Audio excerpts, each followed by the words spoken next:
කවදාවත් හිතන්නේ නැතුව ඇති මේ අම්මයි තාත්තයි එක්ක යන අවසන් විනෝද චාරිකාව කියලා.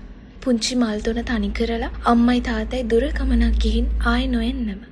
සංසාරයෙන් අපි සමුගන්නාදා ඒ ගමනත් අපි එකට යමු. එහෙම ගීත ලියුණාට කාටවත් ඒ වගේ ඉරණමක් අත් වෙන්න එපා. ලස්සන අහිංසක කුරුළු කූඩුවක් විනාශ වුණා.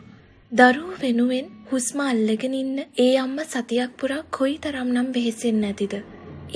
ඒ අහිමි වීම ප්‍රබල වුණා. දරු පැටවුන්ගේ අනාගතය දෙවියන්ට බාර වුණා. ගයන්ත සර්, ඔයාගේ ආදරණීය බිරිඳත් එක්ක ඉන්න ලෝකයක ඉඳන් හරි අනේ ඒ පුංචි පැටවු ටික බලාගන්න. හිතට හරිම බරයි මේ වුණ ඛේද වාචකය. නිවන් සුව ලැබේවා සතිශමිස්. සර්ගේ ළඟින් සුවෙන් නිදන්න.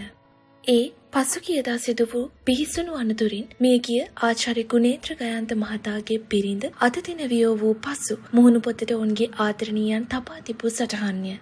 පුංචි මල් ගැකුළු 3කට සදහටම දෙමාපියන් අහිමි වී අවසන්ය. 6-4ක් නොතේරෙන ඔවුන් දැන් දෙමාපියන් ඉල්ලා මේ මොහොතේ හඬනවා ඇති. ඔවුන්ට ඉදිරියේදී කුමක් සිදු වේවිද? ආචාර්ය ගුණේන්ද්‍ර ගයන්ත මහතාගේ බිරිඳ වියෝ වූ පසු මුහුණු පොතට දමා තිබූ පෝස්ටුවකට යම් පුද්ගලයෙක් මෙවැනි ආකාරයේ කමෙන්ටුවක් එක් කර තිබුණා.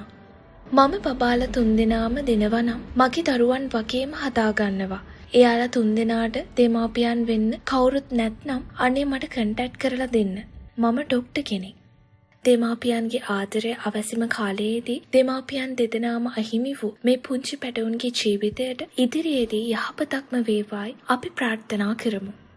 මේ පිළිබඳව ඔබගේ අදහස් පහතින් කමෙන්ට් කරන්න අමතක කරන්න එපා.